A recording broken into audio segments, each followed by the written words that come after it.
Guys इस video में हम 10th स्टैंडर्ड का कोऑर्डिनेट ज्योमेट्री चैप्टर में पढ़ेंगे। सेक्शन फार्मूला क्या होता है, कैसे फाइंड आउट करते हैं, इसके लिए फार्मूला मान लेते हैं एक्स वाई प्लेन में ए बी एक सेगमेंट हमें दिया हुआ है।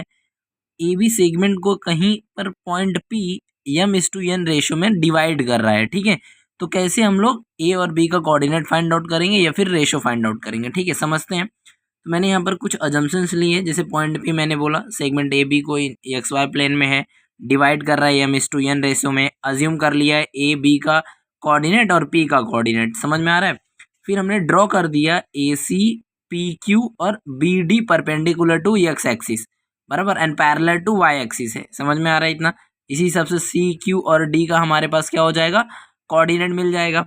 जब हमें इसका कोऑर्डिनेट मिल जाएगा हम क्या करेंगे, डिफरेंस निकालेंगे सी क्यू का और क्यू डी का आपस में, समझ में आ रहा है।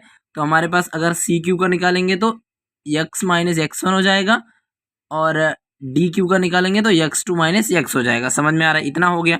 जैसे मैंने बताया अब ए सी पी क्यू और डी बी आपस में ये तीनों एक दूसरे के पैरेलल हैं, तो हम क्या कर सकते हैं, by the property of the intercept यानी कि division of a line segment के हिसाब से अगर किसी तीन पैरेलल लाइन को एक कोई लाइन इंटरसेप्ट कर रही है तो वो जो लाइन इंटरसेप्ट कर रही है वो समान भागों में डिवाइड होगी, यानी कि उनका रेशो सेम होगा।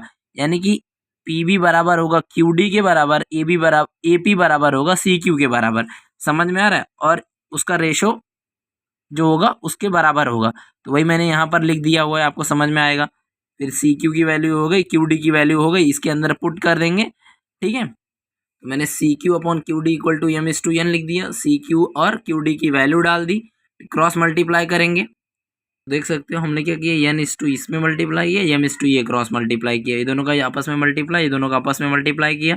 अब कॉमन कॉमन ले लेंगे, यानी कि m वाला इस साइड आ जाएगा और यानी कि x जो है x वाला वेरिएबल एक साथ आ जाएंगे और x1 और x2 एक साथ आ जाएंगे, तो जिससे हमें x कॉमन मिल जाएगा यहाँ पर। ठीक है, और यहाँ पर बचेगा m(x2) प्लस n(x1). ठीक है, अब हमें क्या चाहिए था, x का फॉर्मूला चाहिए था बराबर, x कोऑर्डिनेट का।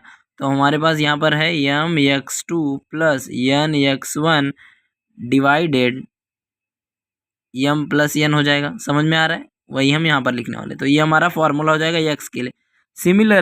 सिमिलरली हम सेम प्रोसेस करके perpendicular to point A P B से टू वाई एक्सिस यानी कि एक्स एक्सिस से पैरेलल खींच के हम y का कोऑर्डिनेट निकाल लेंगे, तो हमें ए बी का कोऑर्डिनेट निकल जाएगा बराबर। तो ये हमारा फॉर्मूला हो जाएगा, ये x के लिए हो जाएगा, y के लिए हो जाएगा। आपको अगर निकालना पड़ेगा y के लिए, कैसे निकालोगे, पहले हमने x का निकालना है तो हमने x पे परपेंडिकुलर दिया, y पे चाहिए तो y पे परपेंडिकुलर कर देंगे, सिंपल सा, समझ में आया।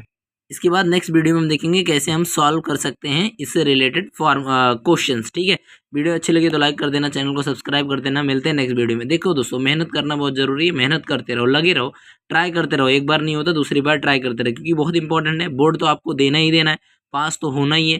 ठीक है, पास मेरे साथ से पास होने का मत सोचिए, पास होने का सोचोगे शायद ना हो पाओ।